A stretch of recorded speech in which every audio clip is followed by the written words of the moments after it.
Hello everyone, welcome back. And today we are continuing with day 11 of Sefer Chafetz Chaim. So the Chafetz Chaim will enumerate two more negative commandments that one violates when one speaks Lashon Hara and Rechilut. Okay, so starting off. Ve'over nameh hamisaper bamet dechtiv. One who speaks Lashon Hara also transgresses that which is written. In Sefer Dvarim, chapter 24, pasuk 8, Yishamer benega tzaarat, mishmor meod ve'la'asot. Take heed of the tzaarat affliction, to be very careful and to act accordingly. Tzaarat, by the way, is a spiritual malady, a spiritual affliction from heaven that one receives primarily from the sin of Lashon Hara. It's a spiritual malady, and we will elaborate more later. Chazal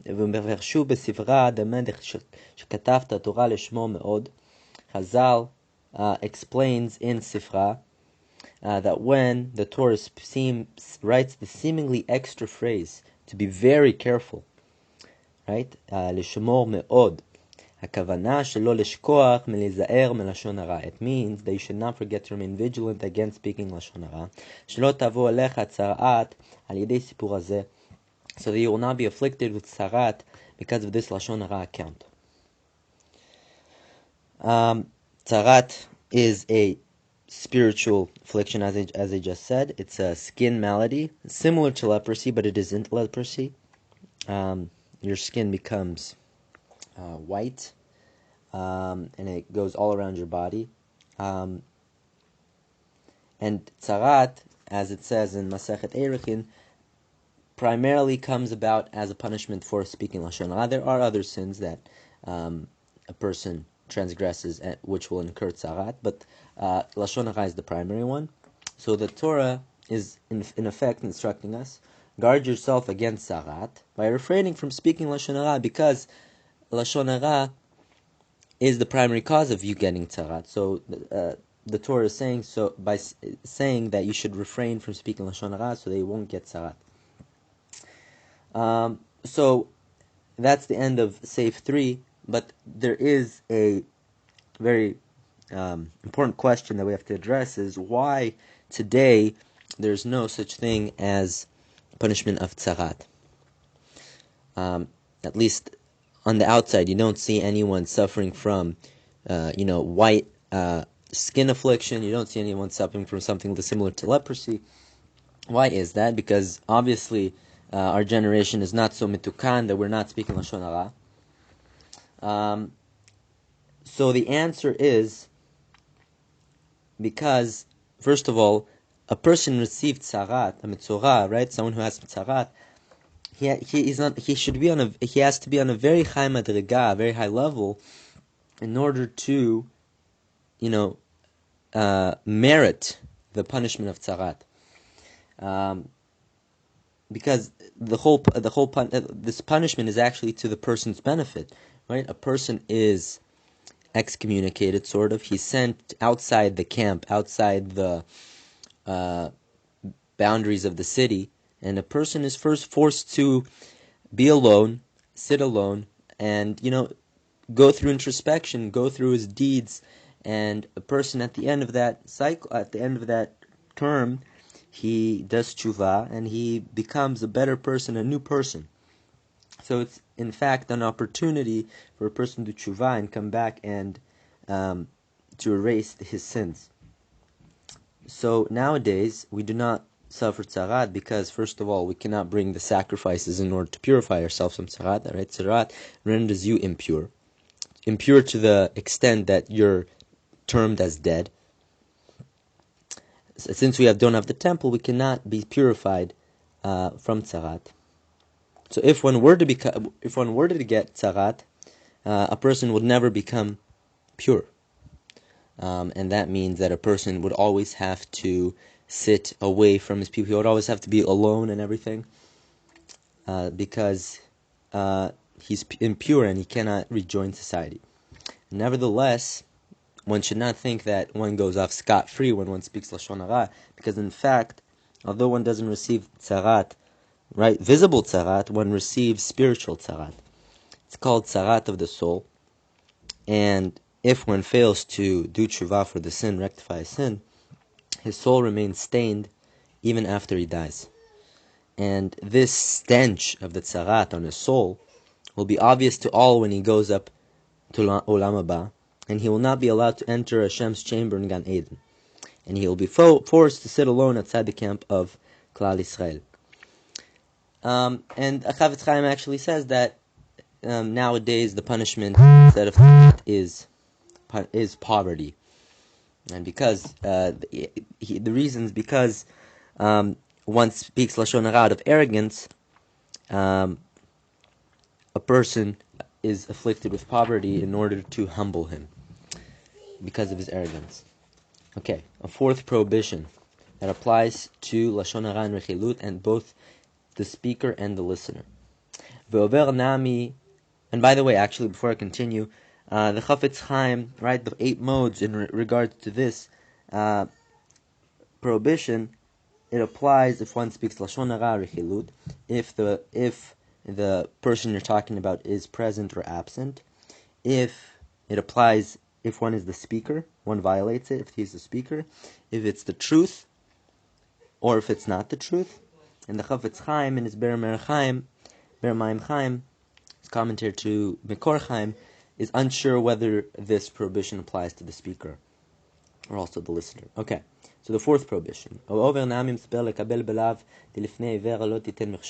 who speaks and accepts lashon hara also violates the prohibition. You shall not place a stumbling block before the blind. This is in Sefer Vayikra, chapter 19, pasuk 14. And the sages understand this verse to mean that one cannot cause another person to stumble and sin. It doesn't mean plainly that one cannot literally place a stumbling block before a blind person. A blind person in this respect doesn't mean literally someone who's blind physically. It means someone who is blind in spiritual sense, and one doesn't know if what he's doing is right or wrong, and someone causes someone to sin. One transgresses this prohibition. In that each one, both the speaker and the listener, is placing a stumbling block before his fellow, by causing him to transgress prohibitions that are explicit in the Torah. By doing so, he places a stumbling block before his fellow. What does that mean? For example, when Reuven relates lashon hara to Shimon, he causes Shimon to violate the prohibition against listening to lashon hara. Right? You're not allowed to listen to lashon hara. Shimon, in turn, by listening to Reuven's report of lashon hara, facilitates Reuven's prohibition against speaking lashon hara. Thus, both Reuven and Shimon violate the prohibition of lifnei iver, since each is the cause of the other one's sin. So the Chavetz Chaim notes, now when there are multiple listeners, there is a difference between the listeners and the speakers with regard to the application of lifnei iver.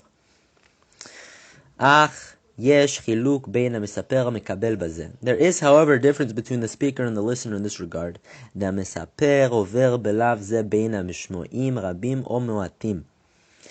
is because the speaker transgresses the prohibition of lifnei iver regardless of whether there are many listeners or a few, since he is causing them to violate the prohibition against listening to lashon hara. And the fact that there are many listeners does not detract from the speaker's violation of lifnei iver. For on the contrary, the more listeners there are present, the more transgressions of this prohibition of lifnei iver the speaker accumulates. When the speaker speaks lashon hara in the presence of many people, he causes many people to stumble in the prohibition against listening to lashon hara, and thus violates a separate prohibition of lifnei iver for each listener in his audience who accepts his report. And by the way, it's important to know, right? If a person writes lashon hara in a magazine, or he writes something bad about someone on social media, she should know that a person transgresses the prohibition of lifnei iver for every person that reads the lashon hara and accepts it, because he's facilitating their sin of listening and believing to lashon hara. So one post on social media can incur more than 1,000 sins, transgressions of this prohibition of lifnei iver. Lo chen mekabel. This phenomenon, however, is not true with respect to the listener, Shimon, in this example. It is further possible that he does not violate this prohibition of nifnei iver. Except when he is the sole listener present when the speaker relates lashon hara rechilut. So if that he were to now to leave the presence of the speaker, lo haya lo elo mi lesaper lashon bisha shelo, he would have no one with whom to share his lashon hara. In such a case, the listener certainly violates lifnei iver by giving the speaker an audience, for he has thus caused the speaker to say lashon hara. Right? That is obvious. However, if there are many listeners, other listeners, present in the lashon hara speaker's audience, then perhaps the listeners do not transgress this prohibition of lifnei iver by listening to the lashon hara report. But only the other prohibitions enumerated in this section. So in fact, if there are many people listening, or not one, but like at least two people listening, then the listener does not necessarily transgress the prohibition of lifnei iver. In this case, in the case of multiple listeners, we cannot attribute the case of cause of a speaker's lashon hara to any one particular listener, since if one or more of the listeners would leave the area, the speaker would have presumably reported lashon hara to the others in the audience. So see the Be'er Mayim Chaim for further elaboration. So the Chafetz Chaim qualifies his previous statement regarding multiple listeners, notes that there are cases where a listener is sometimes in violation of the prohibition of lifnei iver, even though there are other listeners present as well. All this, however, that a listener does not transgress lifnei iver when there are multiple listeners, applies only when someone who arrived after the discussion was already underway. Aval, so right, in that case, the person does not transgress. The listener does not transgress lifnei iver. Aval harishon she'etchil lesaper lefanav. However, the law is different with regard to the first person with whom the speaker began to converse. Af shebo achar kol hashmu'a ra'a zot od anashim. If, say, for example, Ruvain began to speak lashon hara to Shimon, and even if the other people came later to join this wicked discussion, bevadai over b'chol gavnei. Shimon definitely transgresses lifnei iver in this case, even though there are many people, despite the fact that there are now multiple listeners. Since it was through Shimon that the transgression of lashon hara began in the first place. Shimon is considered the cause of Ruvain's lashon hara, since the conversation would not have taken place had he not agreed to listen. Shimon is therefore guilty of lifnei iver, even though others joined the conversation later. Okay. The Chafetz Chaim will now add that although a person he might not be in the violation of the prohibition of lifnei iver if there are multiple listeners, right? He's one of the listeners, and if he leaves, the speaker will not necessarily stop. He will continue talking to the other audience members. A person, nevertheless, still transgresses because he's considered as a participant of a wicked assembly. Not transgresses, but it's not good that he should stay there in the presence of the speakers of lashon hara. Ve'al kol panim. In any event, even if one does not violate lifnei iver when listening to lashon hara together with others, tzarich lizaer me'od me'acheverut ke'ele. One must be very careful not to join such groups of people, shelo yeshev imahem, and not to sit among them.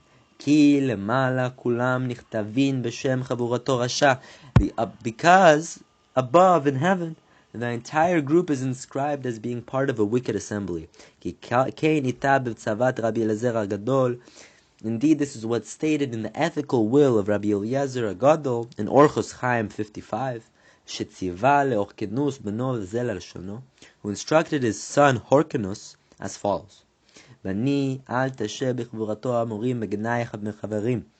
My son, do not sit among assemblies that speak ill of their fellows. Because when the words of their conversation ascend above, they are recorded in the book, and all the other people present in such an assembly are inscribed as being part of a wicked assembly and will be punished accordingly. So this applies if someone is passive. One just listens to conversation, not saying anything. He's not participating actively in the conversation. The very fact that he chose to associate with such a group subjects him to the same punishment of the rest of the group.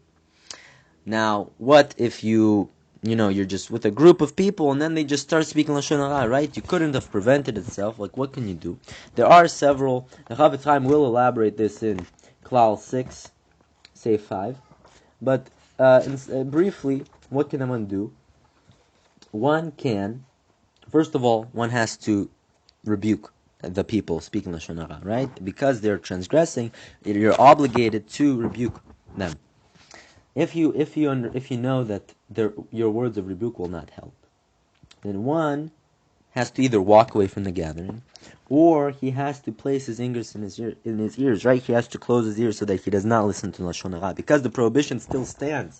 You're not allowed to listen to Lashon Hara, and one is rewarded very greatly for this.